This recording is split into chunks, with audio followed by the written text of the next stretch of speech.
TYT went to the No Kings protest in LA. We did some on the ground interviews and footage. We want to show you some of the conversations that were had there. There's a lot more where that came from. It's going to be on TYT later on. But first, here's a woman who details being fired by Doggy.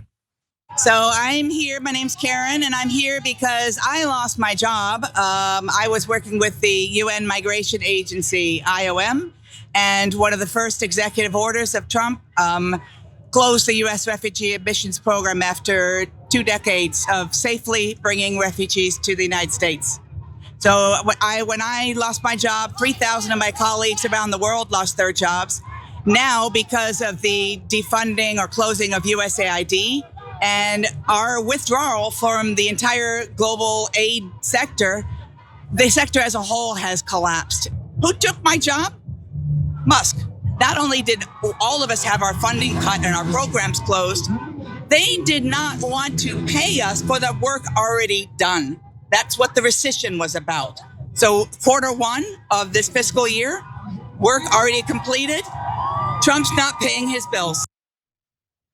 Yeah, because they're callous and they're terrible. And so they don't value the work that's been done there, not only by her, by as she said, thousands of people doing great work, and they cast them aside. And then they forget about them. But those people are still here. Actually, those people are in the streets as part of this protest. And that's one woman. There are literally a couple 100,000 people that I have to assume are not likely to be big fans of Donald Trump and Elon Musk at this point. Let's play another clip. This is a man who talked about his dad being deported. Let's take a look. My dad was deported when I was 8 years old. So it's really personal for me. I'm here making sure that my people is protected, my community is protected as well, making sure that no children will go through the same circumstances that I went through. So that's the reason why I'm out here today. We had to leave and move over to Mexico. So I was out in Mexico living since I was 8 years old. I came back to the US when I was 15. It was very difficult because we didn't speak any Spanish when we were out in Mexico. So it was very difficult for us as Mexican Americans. We were not, I would say we just didn't feel like we belonged out in Mexico, given that we were born out here and we were struggling being out there as well. So it's very difficult for those that don't understand, but that's what I'm here for today, just making sure that everyone is feeling supported and making sure that no one is going through the struggle that I went through. Yeah, I love that he tries to get through to these people. He says that they don't understand that, like, no, I'm not from there. And in his case, Mexico, it could be a bunch of other countries. The issue is that the people who want to deport everyone they disagree with, they don't care. They're just not interested. Like, they don't think these people can integrate naturally back into these countries that they perhaps have not been in for literally decades. They just don't give a damn. If they were being shipped out to the middle of the ocean and thrown overboard, I don't think they'd particularly care about that either. But these are real people. Regardless, just because for racist identity politics reasons, these conservatives don't care about them, they're real people with attachments to community, jobs, hobbies, friend networks, family, extended perhaps.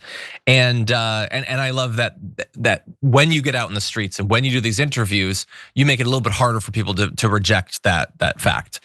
We have more that we could perhaps go to, but Yaz, what do you think?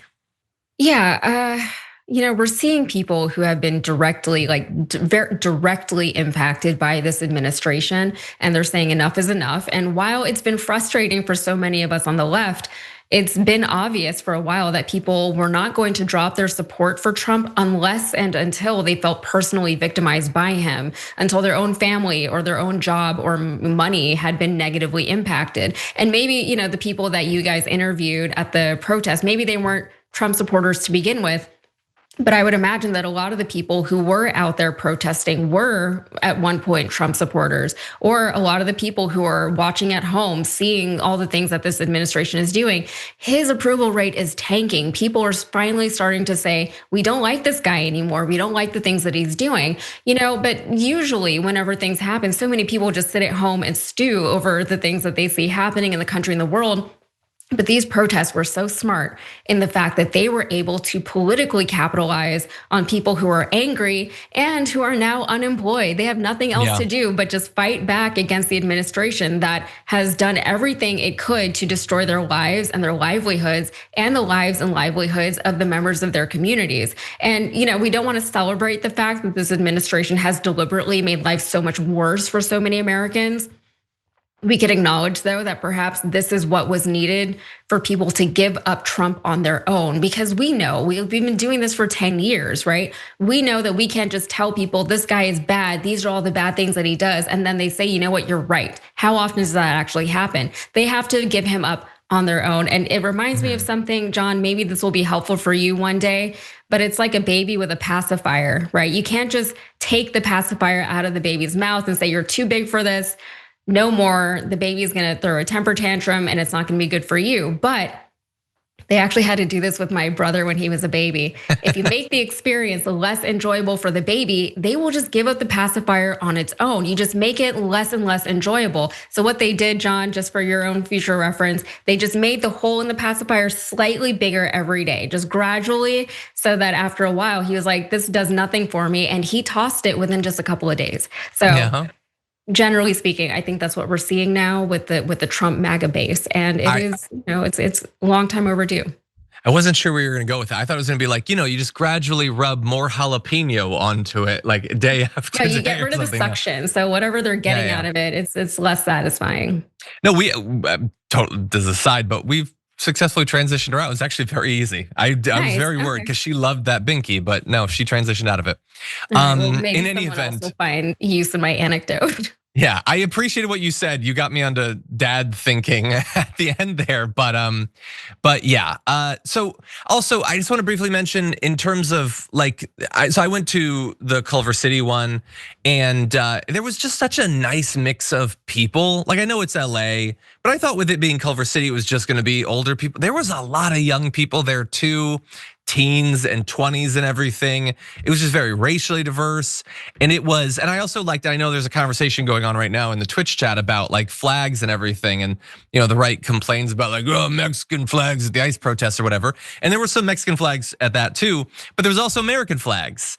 And I like that. I know it's probably like a super like basic thing of me, or like, trying to reclaim it. But I think we should. I think that there are some powerful symbols there that I don't think the conservatives have any right to claim ownership of. I don't even think they should be allowed to use it. But and also, as I said last week, it'll really, really bother them to see lots of American flags at these things. And so I'm trying to figure out more ways to integrate that stuff into our visuals, because I want to troll them. But anyway, thank you to everybody who went out there, those who spoke with our interviewers.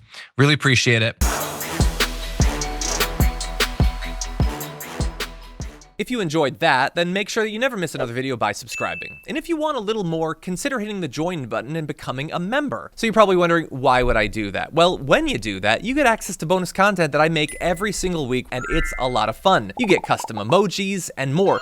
If you join at tier 3, by the way, you even get access to a monthly member hangout with myself. And you'll get all that going forward, but you'll also unlock years of the back catalog that is literally 100 or more bonus clips and top 10 lists and debates and more. So what are you waiting for?